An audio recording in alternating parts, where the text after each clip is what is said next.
Olá, caros amigos, sejam todos bem-vindos aqui ao nosso canal. Para aqueles que vêm pela primeira vez, sugiro que se inscrevam e que ativem as notificações para poderem ser informados de cada vez que eu publico um novo conteúdo. Ora, no vídeo de hoje vamos falar dos termoacumuladores compactos. Como podemos saber, existem dois tipos de termoacumuladores compactos: aqueles que só podem ser pousados verticalmente, ou aqueles que podem ser pousados verticalmente ou horizontalmente, como é o caso deste aqui. Ora, eles são, de uma forma geral, marcados, aqueles que podem ser pousados então horizontalmente, no tipo dos termoacumuladores compactos. Os que são pousados horizontalmente estarão pousados sempre com as alimentações do lado esquerdo. Não há maneira de inverter e de poder pôr a alimentação do lado direito. É mesmo, qualquer que seja o tipo de a marca do termoacumulador, se for pousado horizontalmente, é então sempre alimentação à esquerda. Ora, para os termoacumuladores de menos de 100 litros, são fixados ao muro só com duas fixações, quer dizer, com dois ganchos. Neste caso aqui é um termoacumulador que eu fui trocar por um modelo completamente idêntico, quer dizer que a fixação ficou a antiga, e temos então aqui a fixação que nós podemos encontrar a pousar na parte superior dos ganchos. Ora, eu vou mostrar aqui, como podemos ver aqui, temos então os ganchos de... Ora, eu vou tentar orientar melhor a câmera. Temos então aqui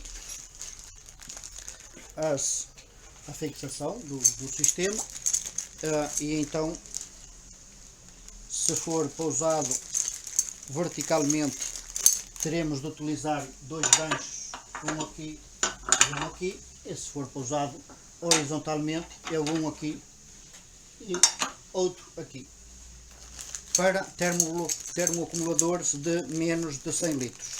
Para os superiores a 100 litros, em regra geral, utiliza-se quatro ganchos, ou então, neste caso, a fixação, o sistema de amarrar o termoacumulador ao muro é diferente e será fornecido com a devida fixação. Ora, isto, neste caso aqui, é um termoacumulador que deixou de funcionar. Não sei qual era o problema dele exatamente. Até vamos tentar desmontar juntos e vamos tentar compreender o que é que se passa aqui dentro deste termoacumulador. Ora, para desmontar, neste caso aqui, temos aqui umas pastilhazinhas, aqui. A gente vem aqui com um objeto bicudo, mete ali por baixo e levanta a pastilhazinha, que desencaixa-se sem esforço nenhum. Ora, vou tentar centrar melhor aqui a câmara. Seguidamente, temos aqui com uma chave de fenda de cruz. Vimos então desapertar os parafusos. Eu relembro que troquei o termoacumulador e tenho aqui no meu estaleiro. Ainda não me dei a pena de ir ver, porque realmente é que ele não funciona. Vamos nós ver então, descobrir então qual é que é a avaria, todos juntos e em direto, para que vocês vejam tão bem. Ora, aqui normalmente isto sai sem opor grande resistência. Temos de desencaixar primeiro na parte onde tem os parafusos e depois a outra parte normalmente segue. Pronto, aqui está então a tampa do termoacumulador. Aqui temos então a alimentação elétrica, que tanto pode ser para o lado direito como para o lado esquerdo, consoante o instalador necessitar. Temos aqui a entrada da água, é uma espera, é um casquilho de tipo macho, de meia polegada. Temos aqui então a primeira cuva do cilindro com a devida resistência. Temos aqui a segunda cuva. Ora, aqui está a ligação entre as duas cuvas.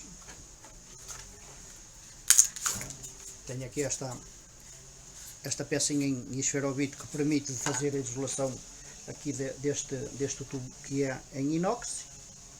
E temos aqui o sistema eletrónico que permite a gestão do sistema. Ora, como eu estava dizendo, então a água entra aqui por este tubo, vai aqui para dentro desta cuva, é capturada com um tubo que está dentro da cuva na parte superior por causa de apanhar só a água quente, e passa por aqui e vem então alimentar a segunda cuva. E como a água quente armazenada é armazenada sob forma de estratificação, quer dizer que a água quente fica sempre na parte superior, temos então aqui a saída da água quente, que é um tubo que passa dentro da cuva e que vai então capturar a água na parte superior da cuva. Ora, isto normalmente nesta marca de cilindros temos então as duas cuvas que são do tipo em aço esmaltado, temos aqui então resistências de tipo mergulhadas na água, aquelas resistências mais baratas. Ora, como nós podemos ver aqui existe aqui uma suspeita de fuga. Podemos ver até que aqui os plásticos que isolam aqui as ligações elétricas estão queimados devidamente ao aquecimento. Ora, eu acabo por desconfiar que o cilindro não tem problema algum, somente existe aqui uma fuga que fazia então a corrente ir abaixo. Vamos lá ver, para estarmos inteirados da verdade. Vamos então fazer aqui uma medida e ver se encontramos uma avaria nas resistências. Ora, temos de utilizar aqui um aparelho de medida elétrica. Eu aqui vou pedir o teste de continuidade aqui nestas. Pronto, cá temos com as agulhas encostadas uma à outra, o aparelho apita. Vamos lá ver se serve para testar a continuidade da resistência. Aqui não toca, aqui não toca, quer dizer que temos bem uma resistência. Ora, vamos então pedir aqui ao aparelho que nos diga, que nos meça a resistência. Temos de pedir aqui a função óhmica. Pronto, a função óhmica é representada ali pelo símbolo ômega, e temos de ter aqui então marcado no nosso mostrador digital aqui as letras OL, quer dizer valor ilimitado. Ora, deixa ver se eu consigo posicionar isto de maneira que se veja no vídeo sem ele cair. Ora, aqui na primeira resistência, aquela tal onde existe uma suspeita de fuga, nós temos um valor de 35,5 ohms. Quer dizer que a resistência faz continuidade e faz bem resistência porque ela envia um valor. Vamos seguidamente testar a segunda resistência e aqui temos um valor de 34,2. Ora, nos dois casos temos resistência, quer dizer que não há razão que não funcione. Vamos lá fazer aqui um testezinho, ver se os valores são mais ou menos corretos, e eu tomo conta já a seguir.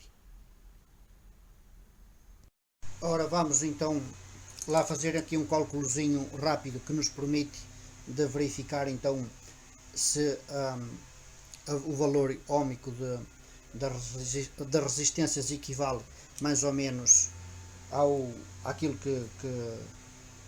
que é dado. Então, para fazer a fórmula mais simples, fazemos 230 vezes 230 a dividir. Aqui neste caso, as resistências, cada uma delas tem 1500 watts. 1500.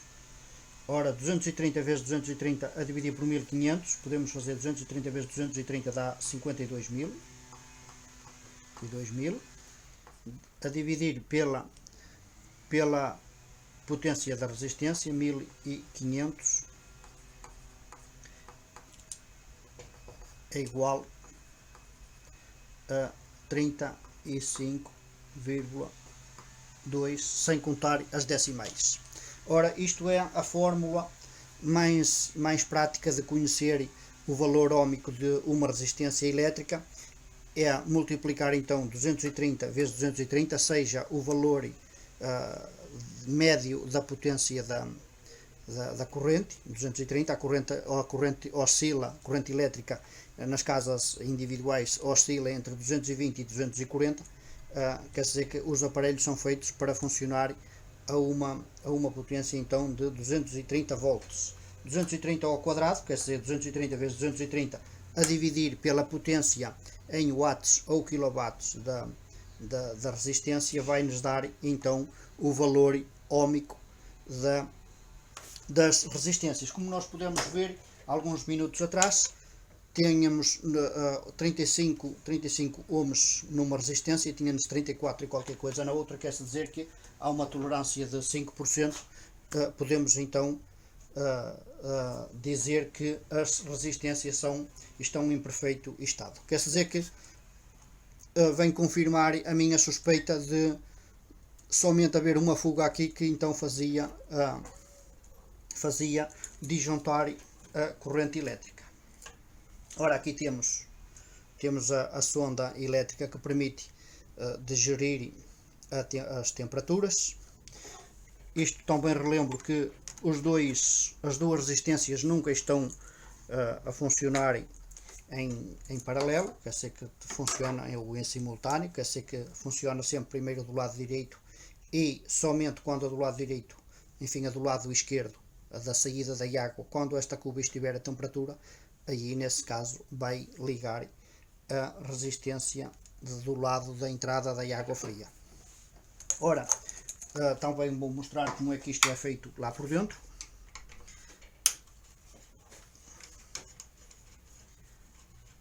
Vou então abrir aqui esta cuba e vamos então ver como é que isto é feito ali na parte interna do termoacumulador.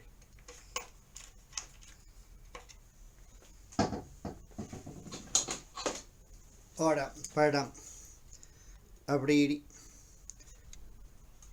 peço desculpa que tenho de trocar a câmara de local. Pronto, aqui está uma chave de 10. Ora, isto é um autoclero daqueles do Lidl.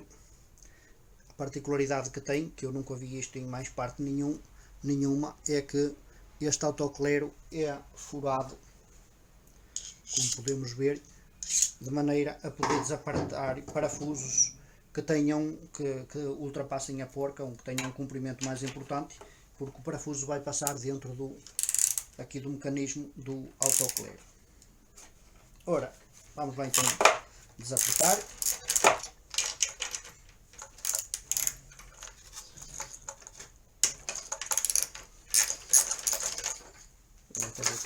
Até vou tirar isto tudo fora.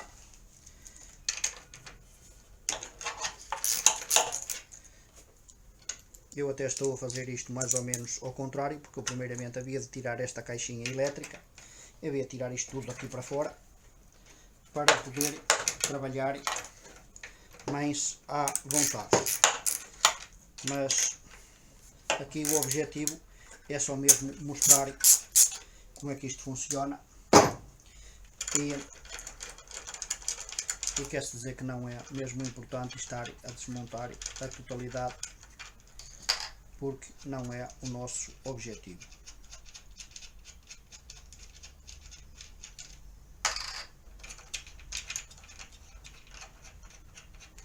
Ora, a Ariston tem uma particularidade nos cilindros deles, que os parafusos que seguram aqui as resistências não são solidários da cuba, quer dizer que são parafusos encaixados, e não facilita nada a montagem quando a gente precisa de montar então este tipo de cubas. Estes parafusos não facilitam nada o instalador.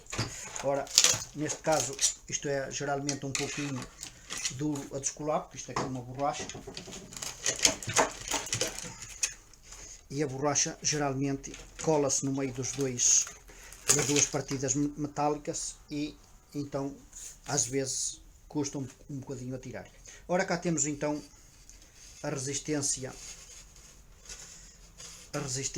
número 2, enfim, a resistência principal. Como podemos ver, aqui está carregado de tarto, está carregado de calcário, tártaro, e temos então aqui a resistência daquelas resistências que são mergulhadas na água. Ora, temos aqui a resistência, que é esta coisa que está aqui. Temos aqui esta quantidade de tártaro importante. Temos aqui esta parte aqui é nada mais, nada menos que este orifício onde se mete o termómetro. Como podemos ver, o termómetro encaixa aqui e é o que nos vai captar a temperatura. Ora, quando isto está assim todo envolvido em calcário, em tártaro, evidentemente o termómetro vai captar a temperatura muito mais tarde do que aquilo que devia, e a temperatura da água vai atingir temperaturas extremas, o que vai favorizar ainda mais a formação, o desenvolvimento de tártaro. Ora, seguidamente temos aqui o ânodo em magnésio, como podemos ver. Temos então aqui o ânodo em magnésio. De uma forma geral, para desmontar o ânodo é preciso que ele esteja aqui bem descolado do resto dos componentes, que esteja bem descolado, que o tártaro não esteja a fazer então força. Ora, eu só vou buscar um alicate. Ora, cá estou eu então com o alicate. Aqui temos então, como eu estava a dizer, o ânodo. Temos de, uma vez que esteja bem limpo entre os componentes, que não haja aqui mais tártaro a esforçar, com um alicate pegamos aqui e desenroscamos no sentido anti-horário, de maneira a poder desenroscar o ânodo. Ora, o ânodo é nada mais nada menos que um bloco de magnésio que está envolvendo aqui um parafuso. Isto nada mais nada menos aparafusa-se aqui. Para quem comprar este tipo de resistência nova, saibam que a resistência não é vendida com o ânodo. O ânodo é vendido separadamente. Ora, no fim dele estar montado, como podem ver, basta dar um apertozinho com um alicate de maneira a que o gajo fique bloqueado e que não saia do sítio.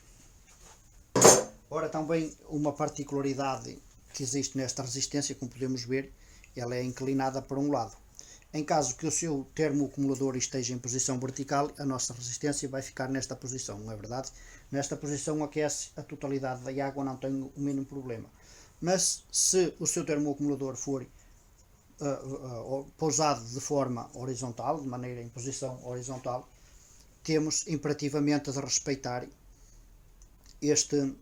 esta posição aqui quando o nosso termoacumulador está horizontal. Ora, eu até vou usar o termoacumulador em posição horizontal. Pronto, podemos dizer que se o nosso termoacumulador estivesse colocado no muro, ora eu vou alterar a posição da câmara. Pronto, se o nosso termoacumulador estivesse em funcionamento, tínhamos de ter atenção a que a nossa resistência estivesse nesta posição assim. E porquê? Porque a água quente, como é acumulada por estratificação, a água quente fica sempre na parte superior da acumulação. Ora, e na parte superior da acumulação, se a nossa resistência estiver nesta posição assim, a água só vai aquecer daqui para cima, não é verdade? Deste nível para cima. Toda a água que está armazenada deste nível, seja do nível da resistência para baixo, não vai aquecer. Por essa razão, temos então um acumulador, uma resistência inclinada para a parte de baixo para poder ir aquecer a parte de baixo. Por isso mesmo é que existe um sentido, como podemos ver ali, um sentido para todo o tipo de acumulador que só pode ser montado com a alimentação virada para o lado esquerdo, devidamente à posição da resistência.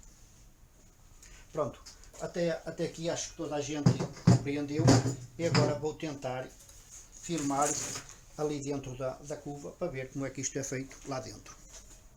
Ora, um momentinho só, o tempo que eu troque a câmara de posição. Ora, aqui vemos então o interior da cuva. Ela está, neste momento, está em posição horizontal. Como podemos ver, o tubo de captura da água, que é este aqui, encontra-se na parte superior. Podemos mesmo ver que a cuva está em bom estado. Vou tentar meter a câmera ali dentro. Ora, aqui vemos a entrada da água. Temos ali o que evita o jato. Normalmente é um brisa jato, ou tem um nome que eu não sei bem pronunciar. É o que permite da água fria, quando ela entra com pressão, de não se poder vir misturar com a água quente. Pronto, aqui está então o funcionamento o termoacumulador com duas cubas, o termoacumulador dito duo ou compacto.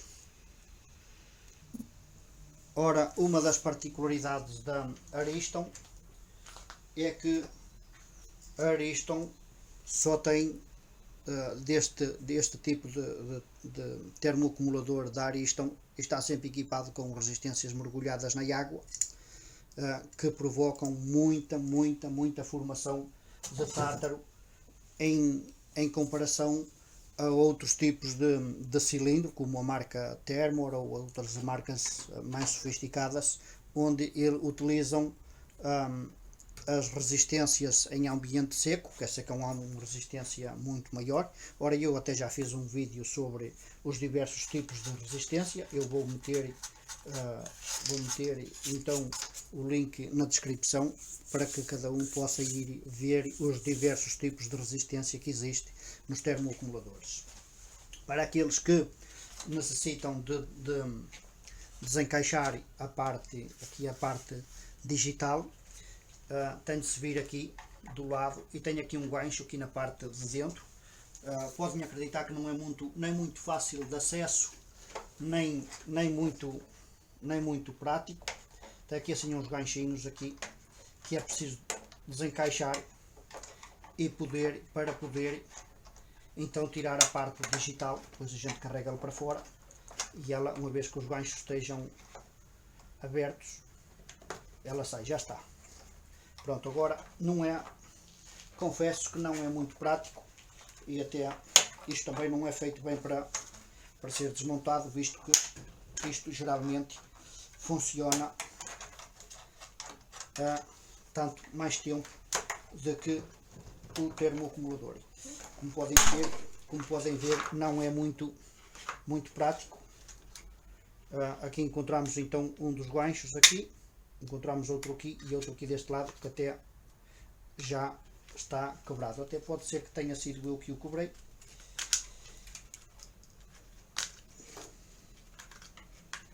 Aqui está para aqueles que necessitam de vir então aceder aqui à parte digital. Temos então aqui a parte digital completa. Temos aqui diversas tomadas a ligar aqui, que são então os sensores de temperatura, e eles normalmente não dá que enganar, porque uma das tomadas tem 4 fios e uma das tomadas, enfim, só tem 3 fios, mas a tomada tem 4 posições, e aqui, como podemos ver, temos 4 posições mais 3 posições, e aquela ali não dá que enganar. Pronto, de uma forma geral, acho que dei a volta ao sistema completo, para aqueles que não conheciam. Eu, se fosse a instalar em minha casa, a minha opinião era a seguinte: ou instalava um termoacumulador de uma marca melhor, daqueles que têm resistência em ambiente seco, ou então instalaria um termoacumulador daqueles cilíndricos, um verdadeiro cilindro, que é muito mais económico. Este tipo de termoacumuladores, como eles são compactos, são termoacumuladores que são bonitinhos, não é verdade? Isto aqui acende e tal, acende em azul. Aqui a gente podemos ativar a posição económica. Aqui podemos, quando a gente mete isto aqui ao máximo, acende ali aquele chuveiro a dizer que está o funcionamento em modo esforçado ativado, o que permite de aquecer a cuba de saída, aquecer a segunda cuba aí num tempo reduzido, aí à volta de uns 30 minutos. E pronto, é então este o funcionamento do termoacumulador compacto, sabendo que este material não é nada económico. Pronto, é um material rápido, porque de aquecimento rápido, é um material que naquelas casas, nas aldeias sobretudo, onde a potência elétrica é só de 15 amperes, pode causar um certo número de problemas de funcionamento, porque pode ser, porque devidamente a que ele tem uma resistência a 1500 watts, 1,5 kW, já começa a ser uma resistência importante. Ora, como eu estava a dizer ao princípio, esta marca não tem os parafusos solidários da cuba. Os parafusos metem-se aqui e são encaixados. Ora, eu gostaria que os técnicos da marca intervissem sobre este tipo de material, e gostaria que eles tivessem de desmontar e voltar a montar uma resistência. E podemos ver que no caso de um termoacumulador em posição horizontal, nós vamos ver aqui, eu vou provar aqui por A mais B, que é praticamente impossível conseguir meter a resistência no local dela, tendo em conta que, para aqueles que vão montar novamente, tendo em conta que isto tem de estar 100% limpo, como deve ser, para aqueles que utilizam a mesma resistência. Não pode haver aqui nem sequer um vestígio de calcário, porque senão depois risca de haver aqui uma fuga. Ora, e para aqueles que são verticais, ainda menos mal, porque a resistência é metida assim e os parafusos conseguem se segurar mais ou menos no seu devido local. Mas para aqueles que são horizontais, ora, os parafusos do lado esquerdo estão no devido lugar, mas como os parafusos não estão em posição fixa, é praticamente impossível de montar este tipo de material em posição horizontal. Mesmo em posição vertical é muito difícil, então em posição horizontal nem se fala. Ora, como podemos ver aqui, os parafusos não calham em face uns dos outros. Como eles não estão fixos, é mesmo muito complicado de fazer esta operação. O que eu preconizo para todos aqueles que fazem a operação de montagem é, se o termoacumulador estiver em posição horizontal, é não estarem a perder tempo e a enervar-se com uma coisa que realmente é mesmo mal concebida à origem. Então eu vou parar o vídeo, vou pousar o termoacumulador numa posição onde realmente se possa montar então o bloco de resistência sem qualquer dificuldade. Ora, como podemos ver, eu coloquei o termoacumulador sabendo que neste caso é imperativamente obrigatório de o desmontar. Eu coloquei então o termoacumulador no chão, de forma invertida, quer dizer que o fundo do termoacumulador está virado para cima, o que nos permite de pousar aqui os parafusos de maneira mais ou menos direita. Ora, tendo em conta que a minha resistência deve estar orientada para o centro do termoacumulador, isto é só mesmo para aqueles que trocam a peça, não é verdade? Eu aqui no meu caso não é importante, mas o meu objetivo aqui é somente mostrar. Pronto, aqui temos então o bloco de resistência encaixado.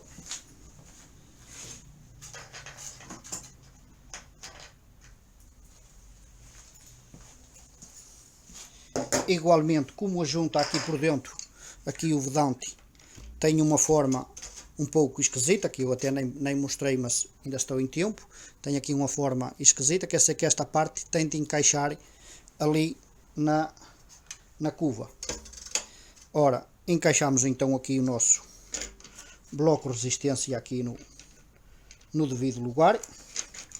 Depois a gente faz aqui uns movimentos de vai e vem até ele encaixar o melhor possível. Depois colocamos um parafuso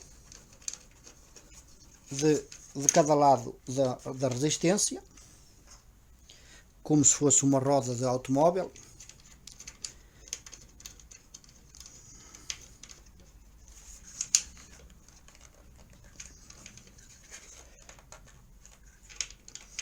Pronto, eu acho que está mais ou menos bem orientado.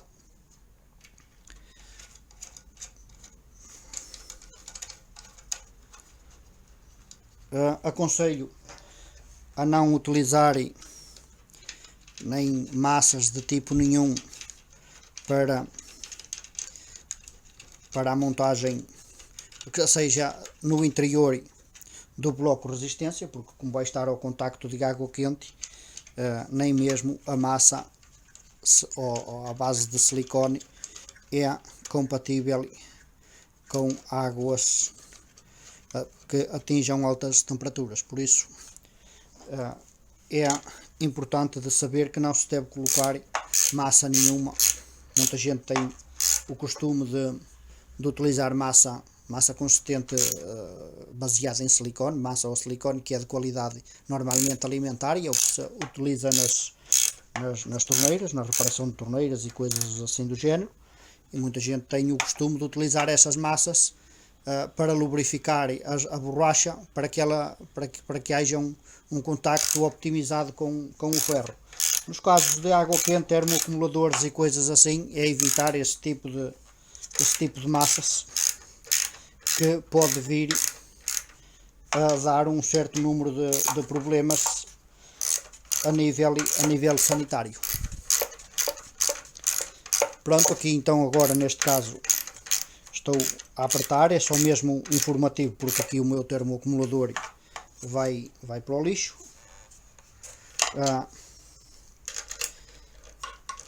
O que nos interessa aqui é que ele esteja perfeitamente encaixado. Há uma particularidade que eu vou falar já a seguir, que é aqui o aspecto visual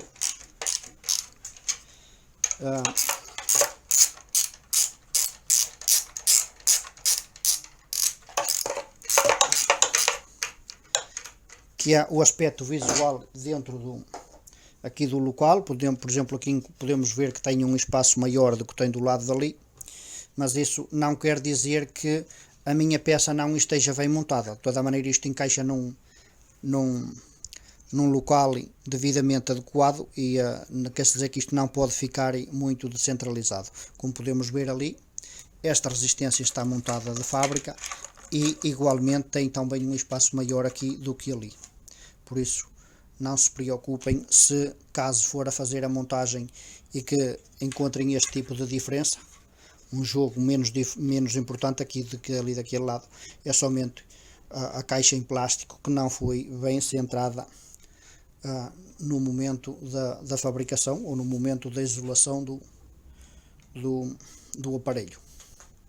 Quer dizer que isso não quer dizer que a montagem não esteja bem feita. Ora, depois temos de verificar exatamente, como eu estava a dizer, de modo antraquinado, como que se fossem rodas de um carro.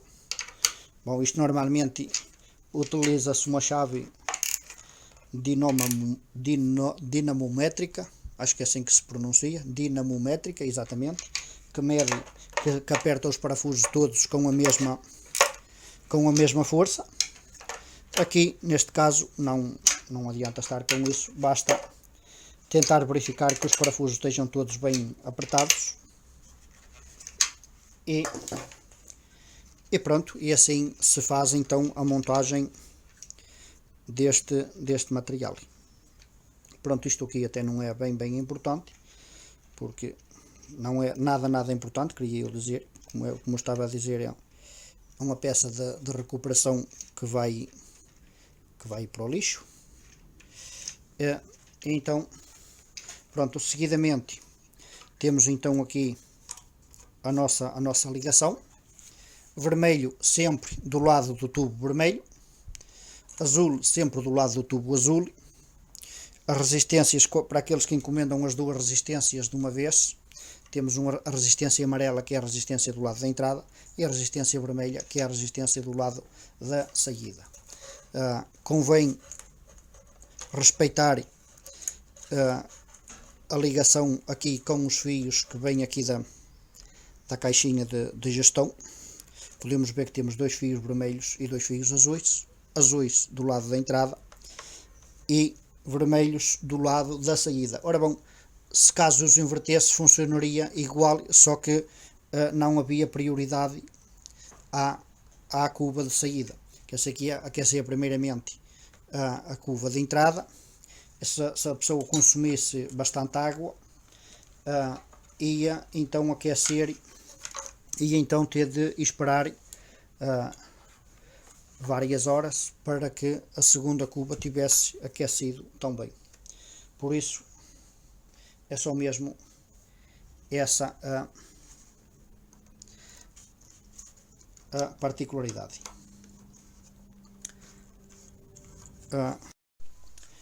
Ora, no que quer dizer respeito à ligação dos sensores de temperatura, podemos aqui verificar que eles não são completamente iguais, temos um mais largo que outro.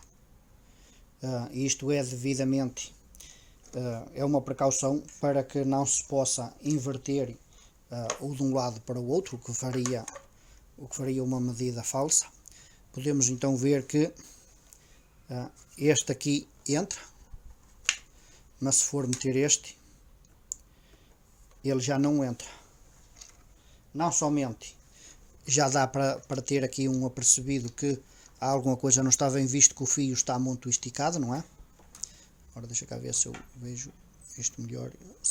Como podemos ver, o fio é ligeiramente curto, mas ele também não encaixa acolá porque é muito mais largo do que o orifício. Quer dizer que isto já é um sistema que nos verifica, que nos informa e que protege o material devidamente, a que a gente não se possa enganar. Pronto, neste momento o nosso termoacumulador está montado, vale somente para aqueles que fazem a montagem. Aqui no nosso caso não é importante. Temos aqui então a caixinha de proteção ali de proteção térmica ali daquele tubo. Temos aqui a caixinha do termoacumulador encaixada e neste momento, a partir deste momento, podemos considerar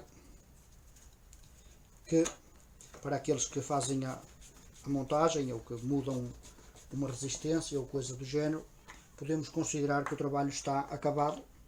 Resta somente voltar a pendurar o termoacumulador lá no suporte dele de maneira vertical ou horizontal, como estava ao princípio.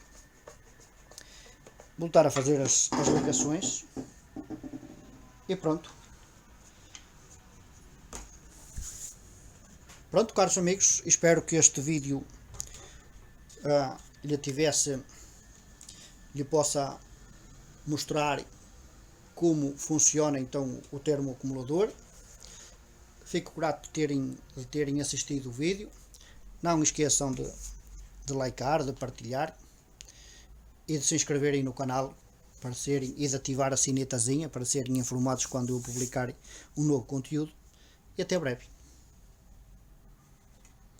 Da mesma maneira, temos aqui então os dois sensores, e tem de se fazer também uma particularidade, tem de se ter uma atenção particular quando são ligados. Um tem um fio mais comprido do que outro, e eu por acaso até estava a inverter, porque o fio mais comprido é, em regra geral, o que vai para o lado da saída da água. Ora, até nem é. Como podemos ver, até eu venho de aprender alguma coisa. Como podemos ver, temos então dois sensores. Um é ligeiramente mais grosso que o outro, e então, não exatamente como um é mais grosso que o outro, não podem ser invertidos, contrariamente àquilo que eu estava a pensar. Pronto. Aí está então o que é. Espero que tivessem gostado do vídeo. Não hesitem a deixar a sua opinião nos comentários e até breve.